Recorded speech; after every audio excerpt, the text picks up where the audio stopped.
to kamar yadda na faɗa cewa shi ban sami zama da shi ba saboda ya rasu muna ƙanana, to amma ya yi wasiya zuwa ga almajiransa da abokansa. Cikin manyan abokan nasa akwai malam Iliyasu na Gwammaja, wanda yana da makaranta, malami ne da in ya zauna tun safe ake karatun ƙur'ani har yamma, masu safe su zo, masu yamma su zo, masu dare su zo, ba shi da wani aiki sai karantar da alƙur'ani. Sannan akwai malam Tsoho, malam Umar dan Tsoho, da shi kuma malam Bahadeje, shi ma yana da makaranta kuma da a cikin unguwanninmu suke, kuma an gaya musu cewa lalle cewa a cikin 'ya'yan malam Ibrahim cewa kasu bari su wani abu in ba karatun alkur'ani aka fara da shi. Saboda haka wannan yasa yadda dai aka saba ka je kai farfaru, kai babbaku, ka zo ka fara sare, ka zo kai saukar zuku, sannan ko mutum ya dawo da saukar tilawa, ya kuma dawo ya saukar, tunda akwai sumuni.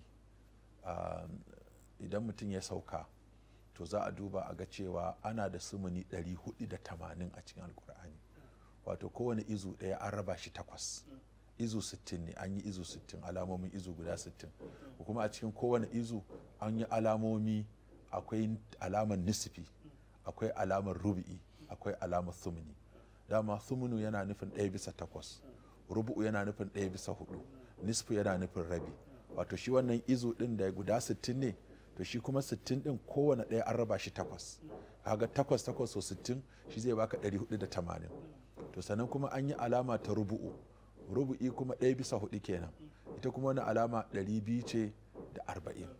to sannan kuma ka dawo sai alamar nisfi, ita kuma alamar nisfi guda 120, sai ka dawo alamar izo, ita kuma alama ce guda 60. to in mutum ya dawo saukar farko da zaka yi, zaka dinga yin sumuni din nan, shi zaka rubuta ka je kai darasu. in kai darasu za a gyaggyara maka guraren da kai rubutu, kai wasali ba daidai ba ko kai kaza ba daidai ba. in an gama wannan to shine zaka je kai kuma kai ta bugawa, wani ka biya so 100, wani ka biya so 200, wani ya biya so 300.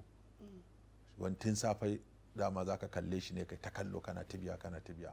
so in ka ji hadda ka sai ka zo ka bada hadda, shine zaka jingina allo ka rike a haka, malami yana kallon gurin karatun, kai kuma ka abin nan, ko kuma aji karatun abin nan din a baya a ce ka karanta.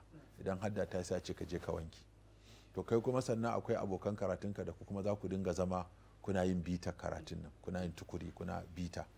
to da haka ana tafiya in Allah mu ce sai yayi wannan sauka ta ɗaya, idan ta yi kwari, in ba ta kwari sosai ba sai a baka shawara ce to kai sauka ta biyu, ita shine sai kai saukar rubu'i. idan kai saukar rubu'i to zaka karawa saukar da kai ta farko karfi.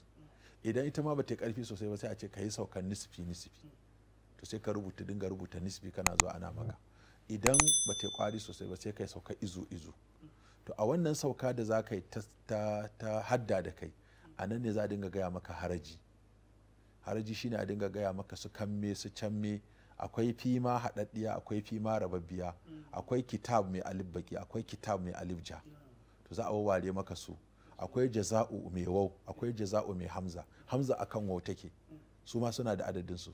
akwai fima wanda fi din fifa ya zawaidi ce sai ma, akwai kuma fima ya din hada take da ma din. akwai inda alif ja ne, akwai inda alif baki ne, camme da kamme.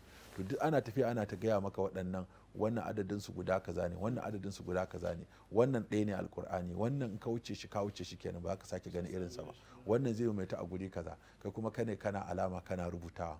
kuma dama akwai kalmomi waɗanda ko dai in malamin ka daga Maiduguri yake, to zaka ga harajin da zai baka da yaren barbanci zai dinga baka. idan kuma daga bangaren abin nan yake, bangaren tunda dawa masana ƙur'anin, zaka ga ƙur'ani ya shigo mana ne ta gabas da kuma ta arewa, ta gabas da ta arewa. an ce gabas shi ana nufin Maiduguri, gabaki ɗaya da garuruwan Maiduguri shine gabas. in an ce ta arewa kuma ana nufin ta Nijar, domin Nijar ta bangaren Libya, bangaren Zandar, mafiya za ka ga mafiya manyan alaramomin alkur'ani na nan daga Zandar suke.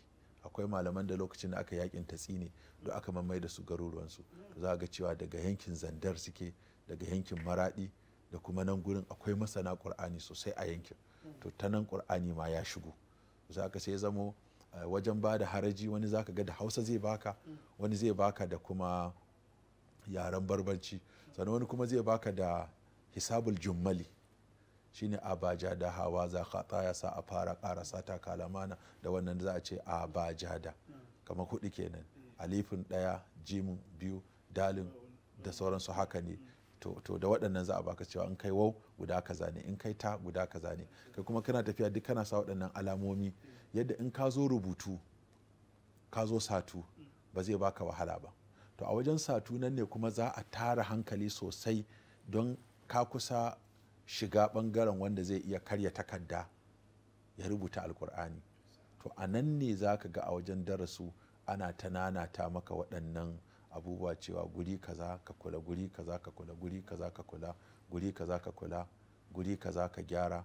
Ana yi ana sa maka alamomi na wato yadda za ka saka komai a inda ya kamata.